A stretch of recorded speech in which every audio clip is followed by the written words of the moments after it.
সংগঠিতভাবে জঙ্গি তালিকাভুক্ত করত এবং তাদের এই তালিকা মোতাবেক লোকদেরকে হত্যা করা হয়েছে।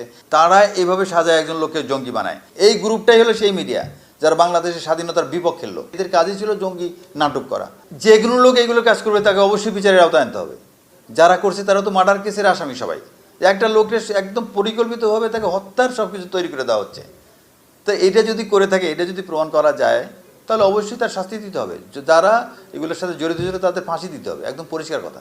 শাস্তির আওতায় অবশ্যই আনতে হবে। তা নাহলে এই দেশের ভবিষ্যতের লোকজন আবার যদি কোনো রকম সরকার পরিবর্তন বা রাজনৈতিক কোনো আসে, তখন তো এরা কাউকে রাখবে না। এক্স্যাক্টলি এই ঘটনাটাই আমার সাথে ঘটছে এবং গণমাধ্যমই ঘটছে এটা। এবং সেই গণমাধ্যম যারা করে সেটা ওরা ওখানে উল্লেখ আছে, আমিও দেখছি। তাই এটা প্রথম হলো কাহিনী। তারা এইভাবে সাজায় একজন লোককে জঙ্গি বানায় এবং জঙ্গি বানানোর পরে তখন তারা চেট মেকানিজমকে ইউজ করে তাকে মেরে ফেলে।